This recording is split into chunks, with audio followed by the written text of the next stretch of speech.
और ये ब्रह्मांड और ये शरीर किन चीजों से मिलकर बना है, इसके रहस्य को मुझे बतलाएं।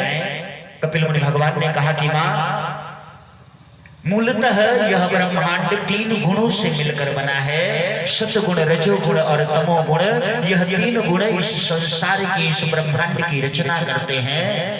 आज का विज्ञान भी इसी सत्य को प्रमाणित कर पाया, बहुत खोज की और इसी सत्य तक पहुंच पाया। भाषा बदल गई लेकिन भाव वही रहा। आज का विज्ञान इन 3 गुणों को 3 अणु, इलेक्ट्रॉन, प्रोटॉन, न्यूट्रॉन के रूप में मानता है। इन 3 अणुओं से ब्रह्मांड रचना हुई। कपिल मुनि भगवान ने कहा कि मां, 3 गुण, सतोगुण, रजोगुण, तमोगुण मिलकर ब्रह्मांड की रचना करते हैं। और इस ब्रह्मांड के मूलतः 3 विभाजन है, पृथ्वी लोक, आकाश लोक, पाताल लोक। और इसके अंतर्गत 14 विभाजन और है, जिन्हें 14 भुवन कहा जाता है। इस प्रकार 3 लोक और 14 भुवनों में ये पूरा ब्रह्मांड विभाजित है। वो 14 भुवन कौन कौन से हैं? कपिल मुनि भगवान ने बतलाया कि हमारा ये भूमंडल जिसमें हमारी पृथ्वी स्थापित है, ये भूलोक है। इसके ऊपर, भूलोक के ऊपर भुवः लोक, भू भुवः स्वः मह जन तप सत, ये ऊपर के लोक हैं। और अतल वितल सुतल तलातल रसातल धरातल पाताल, ये नीचे के लोक हैं। इन 13 लोकों के बीच में हमारा ये भूमंडल है, जिसमें ये पृथ्वी स्थापित है, जो अपने केंद्र की परिधि पर चारों ओर सूर्य की परिक्रमा करती है और अपनी धुरी पर भ्रमण करती है।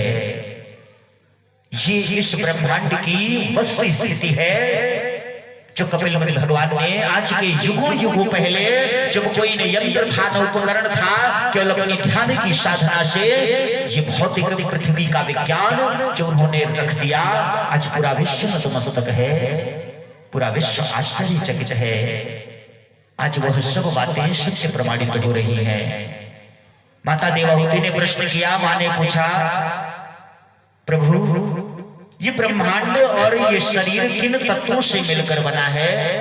इसमें कौन कौन से तत्व शामिल हैं इसकी रचना में? इस संदर्भ में मुझे बतलाएं। कपिल मुनि भगवान ने कहा कि मां, हमारा यह शरीर और यह संसार 24 तत्वों से मिलकर के बना है। 24 तत्व इस शरीर की और इस संसार की रचना में परमात्मा ने प्रयोग किया है। और 25वां परम तत्व वह परमात्मा स्वयं है, जो इन तत्वों का कारण स्वरूप है और जो इन तत्वों का निर्माता है, जो इन तत्वों का आयोजक है। 25वां परम तत्व परमात्मा है और 24 तत्व मिलकर रचना करते हैं ब्रह्मांड की और शरीर की। वो 24 तत्व कौन कौन से हैं? कपिल मुनि भगवान ने कहा कि मां, 5 ज्ञानेंद्रियां हैं हमारे शरीर में। 5 ज्ञानेंद्रियां हैं जिनसे हमें संसार का ज्ञान होता है। संसार का ज्ञान हम 5 विषयों में करते हैं। उन 5 विषयों का ज्ञान कराने वाली हमारे शरीर में 5 ज्ञानेंद्रियां पाई जाती हैं। ये 5 ज्ञानेंद्रियां कौन कौन सी हैं जिनसे हमें संसार का ज्ञान होता है? प्रथम ज्ञान हमारी ज्ञानेंद्रिय हमारी आंख है, जिससे हम संसार में रूप का ज्ञान करते हैं। आंखों से हमें रूप का ज्ञान होता है।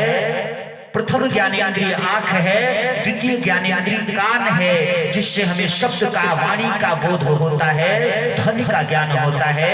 दूसरी ज्ञानेंद्रिय हमारे कान है।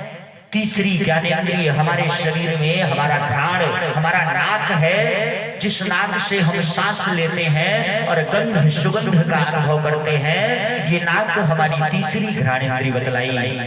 कपिल मुनि भगवान ने कहा कि मां, चौथी घ्राणेंद्रिय हमारे शरीर में जिह्वा है, जीभ है, जिससे हम नाना प्रकार के रसों का, स्वादों का अनुभव करते हैं। खट्टा, तीखा, मीठा, नमकीन, ये सारे स्वाद हम जीव से अनुभव करते हैं। यह चौथी ज्ञानेंद्रिय हमारी जिह्वा है। और 5वीं ज्ञानेंद्रिय हमारा चर्म है, हमारा चमड़ा है ऊपर का, जिससे हमें स्पर्श की अनुभूति होती है। हम एक दूसरे को छूते हैं, स्पर्श करते हैं, वह स्पर्श की अनुभूति हमें चर्म के द्वारा, चमड़े के द्वारा होती है।